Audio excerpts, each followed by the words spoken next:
Cappuccino Conversations. And I'm talking to Josh. Now, this is a very unusual story because as an entrepreneur, you started so young. Tell me about that. So I started because we, sort of strapped for cash and wanted to help where I could.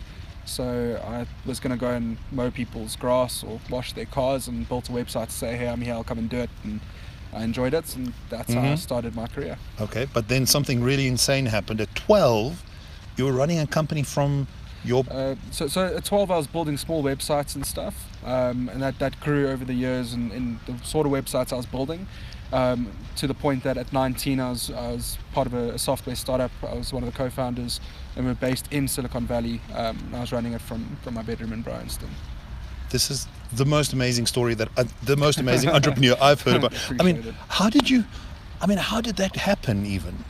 So it was more, I was approached saying, they've got this idea, they need someone to build it. I listened to it. It was, I thought it was pretty revolutionary in terms of what we were doing. Doable at 12? I was 19 at that stage, but what we were able to allow people to do with this idea and with the software. So I said, I'll take it on. It was just me, and I was coding in my bedroom day and night. And in the space of 10 months, we made it from here into Silicon Valley. That is super remarkable. And I think the inspiration of it for me is just to say, somebody can do anything. I mean, but there's a few things that you don't mention, because there are a few, there are a few coding languages you can do, right? Can speak.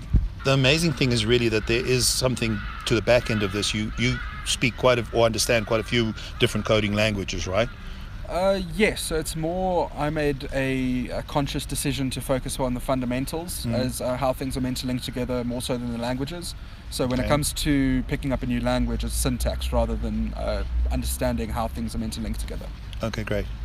And now, I mean, if somebody were interested in this kind of thing, because the most amazing thing is this is almost like being a musician. You could just do it because it's just you and your own genius and your own self creating, making, building, doing, right? I wouldn't say so. There's been a lot of people that have shaped me along the way. I've had the really fortunate opportunity to have mentors in my life that really helped me along in times of struggle.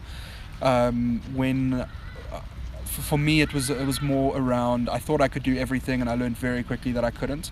So I had to focus on parts that I was good at and try and build a team around the parts that I'm not. That is awesome. So do you want to talk a little bit about the lessons? What's the greatest lesson that you've learned at running your own business at 12, oh my God, or 19? I mean, what are the biggest lessons? Biggest lessons, I would say, first of all, keep it simple. The moment you start to overthink and over-engineer, things fall apart. Second of all, have the right team in place. I've had a conversation with quite a few VCs and investors. It always comes down to they invest in the team, not the idea. So for me, it's you need to connect with the people properly, and you need to have the right people. I mean, you're 23, right? Yeah. So the amazing thing is, at 35, at 40, at 45, I found it terrifying to negotiate with investors and think about putting teams of people together. I mean, how do you do it? Where does it come from? I mean, are there entrepreneurs in your family, obviously? Not entrepreneurs, business-minded people, yes. Yeah. So my grandfathers, my father, so they've sort of helped me along with figuring out how to negotiate.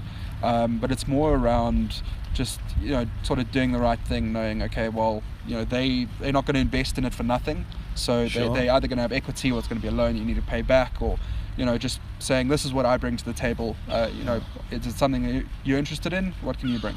It's remarkable, because these are concepts that really grown-ups, older people than me, battle to understand. I mean, I'm just trying to wrap my head around it, because it's just so remarkable. I mean, so if somebody's really young and they have a really cool idea and it is in sort of tech and development space, what do you propose they do first? Where do they start? Just start. Put one foot in front of the other. If things aren't working, pivot. Nothing completely won't work. You just need to find the route as to how you bring the cash in and how you run it. That's fantastic advice. I think it's awesome. Josh, thank you so much. Good luck with all your endeavors, and thanks for sharing some of it. I think all of us just want to rush out there and go and do.